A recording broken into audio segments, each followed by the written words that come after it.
Car के साथ एक युवती भी गिरफ्तार हुई है, एक महिला भी गिरफ्तार हुई है।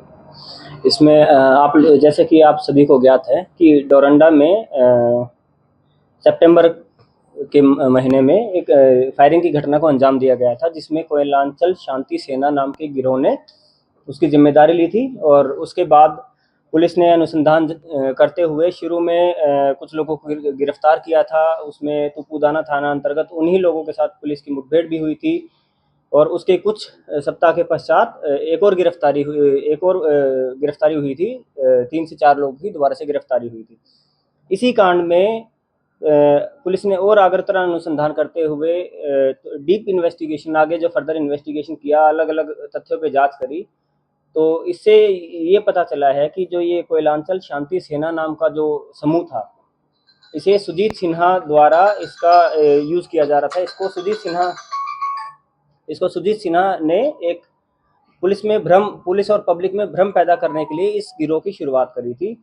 इनका मेन मोटिव था कि पब्लिक में तथा जो जितने भी बिजनेसमैन थे या जो बाकी लोग थे, जितने भी व्यवसायी थे, उनको धमकी देना, तथा जो इनके जो विरोधी गैंग थे, मैं स्पेसिफिक नाम अगर बताऊं तो उसमें राहुल सिंह गैंग हो गया तथा अन्य जो गैंग हो गए, उन गैंग्स के विरुद्ध भी इसे जो ये इन्होंने संगठन बनाया था कोयलांचल शांति सेना, ये संगठन का नाम इन्होंने बनाया था। फेसबुक के माध्यम से भी ये लोग वीडियोस अपलोड करते थे।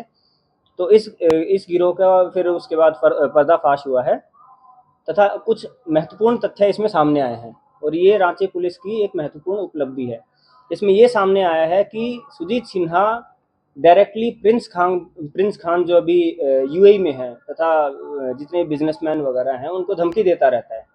इन दोनों की आपस में बातचीत लगातार होती रहती है। प्रिंस खान की और सुजीत सिन्हा की आपस में बातचीत होती है।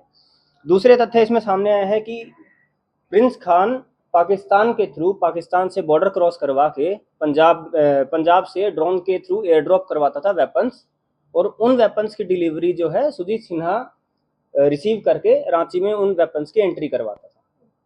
जिसमें कुछ सप्ताह ये भी इन्वेस्टिगेशन में सामने आया कि कुछ वीक्स पहले लगभग 20-21 पिस्टल की जो डिलीवरी हुई है, उसी रूट से पिस्टल्स की डिलीवरी हुई है। और धमकी के माध्यम से जो पैसा लेवी के रूप में जो वसूला गया था, उस पैसे का इस्तेमाल दोबारा से वेपन्स खरीदने में किया जाने की हमारे पास इंफॉर्मेशन है, तथा वो पैसा दोबारा जा रहा है प्रिंस खान के पास जो अभी यूएई में है। तो डायरेक्टली इनडायरेक्टली इनका रिलेशन टेरर फाइनेंसिंग और इनकी एक्टिविटीज जो है टेरर फाइनेंसिंग और टेरर फंडिंग से भी रिलेटेड है, कि इंडिया में पाकिस्तान के थ्रू एयर ड्रॉप करके जो वेपन्स मंगाए जा रहे हैं, उसकी फंडिंग यहाँ से की जा रही थी, तथा उनकी जो फाइनेंसिंग थी वो झारखंड में विभिन्न बिजनेसमैन हो गए, या फिर जो जितने भी जो आम जनता से जो जितने भी जो अपराध करवाए जा रहे थे, तथा लोगों को हायर करने की भी इस संस्था में लोगों को हायर करने की भी कोशिश की जा रही थी। वेपन्स जो ये 3 वेपन्स जो बरामद हुए हैं, ये उन्हीं वेपन्स में से हैं जो ट्रांसफर हुए थे। और जो पहले जो जितने भी वेपन्स जब्त हुए हैं, तो इसमें जो मुख्य जो इनका जो फील्ड में जो काम करता था, जो मेन फील्ड में काम करने वाला इनका आदमी था, वो है बबलू खान का दूसरा नाम है इनामुल हक। इनामुल हक पहले 10 बार जेल जा चुके हैं, जिसमें कुछ घटनाओं में इनकी संलिप्तता साथ में सुजीत सिन्हा के साथ भी थी। और ये इनामुल हक जो है, ये मल्टीपल जेल्स में रह चुके हैं झारखंड में ही। ये काके के रहने वाले हैं इनामुल हक। महिला जो है वो सुजीत सिन्हा की वाइफ है। और जितना भी जो लाइजनिंग जो करनी होती थी, या जो वेपन्स का जो डिलीवरी का जो लाइजनिंग जो करना होता था, बबलू खान के साथ जो लाइजनिंग करती थी, तथा इन महिला को जो है ओरमांझी में भी ओरमांझी 189/24 जो कांड हुआ था, उसमें भी महिला के खिलाफ नॉन अवेलेबल वारंट इशूड था, उसमें भी गिरफ्तारी करते हुए, तथा इसमें भी इस कांड में भी इनकी संलिप्तता पाई गई है। इनको आगे कोर्ट में भेजा जा रहा है।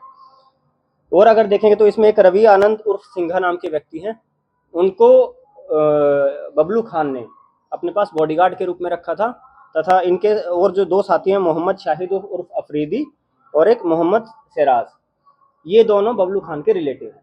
वो उनको हर टाइम अपने साथ रखते थे, और इनका मेन काम था वेपन्स की डिलीवरी करवाना, इधर से उधर भिजवाना वेपन्स को। और जितने भी जो बड़े बड़े रांची के जो बिजनेसमैन हैं, उनके कॉन्टैक्ट डिटेल्स निकालना। ये लोग इनके लिए कॉन्टैक्ट डिटेल्स निकाल के देते थे, वो लोग भय पैदा करने वाली जो वीडियोस जो बनानी होती थी, जो ये वेपन्स जो आए थे उनका यूज करके वीडियोस भी बनाई जाती थी, जिसको डायरेक्ट बिजनेसमैन को भेजा जाता था उन वीडियोस को, और उससे भय का माहौल पैदा करने की कोशिश की जाती थी और पैसे की वसूली की जाती थी।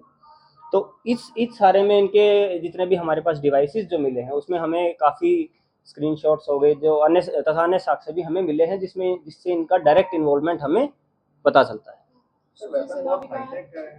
वेपन जितने भी हैं ये पिस्टल्स हैं, और हाईटेक या लो टेक है, इसकी पुष्टि पुलिस ऐसे नहीं कर सकती है। सर एक सवाल, जैसे कि आपने बताया कि पाकिस्तान से जो गन सप्लाई हो रहा था एयर ड्रॉप के माध्यम से, तो क्या अभी तक के जांच में ये एस्टेब्लिश हुआ है कि ये पाकिस्तान का जो सप्लाई है? हाँ, ये चीज़ इस्टेब्लिश हो चुकी है, क्योंकि जो पाकिस्तान का जो सप्लायर है उसका नाम हमारे पास आया है।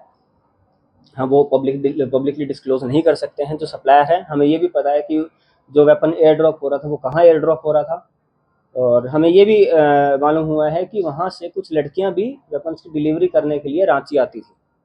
राष्ट्रीय एजेंसी कर रही है क्या? सर पंजाब से डायरेक्ट पंजाब से लड़कियां हमें ये कंप्लीट इस्टेब्लिश नहीं हो पाया कि पंजाब से ही आई थी, लेकिन ये श्योर है कि डिलीवरी पंजाब में हुई थी, और कुछ लड़कियों ने जो फाइनल डिलीवरी जो रांची में करी थी वो कुछ लड़कियों के द्वारा की गई थी। इसमें अगरतला अनुसंधान पुलिस के द्वारा किया गया है, तथा इस केस में जितने भी जो हमारे एक्यूज हैं उनका रोल इस्टेब्लिश करने के बाद ही ये जितने भी जो सीजर हुआ है, जितना भी जो बाकी जो आगे अनुसंधान है वो पुलिस के द्वारा विधिवत किया जाएगा। राष्ट्रीय जांच एजेंसी भी कोई इसमें इन्वॉल्व हो रही है क्या आगे? अभी तक इसमें राष्ट्रीय जांच एजेंसी इन्वॉल्व नहीं है। ये जितना भी इन्वेस्टिगेशन है वो रांची पुलिस के द्वारा ही किया गया है। आगे जरूरत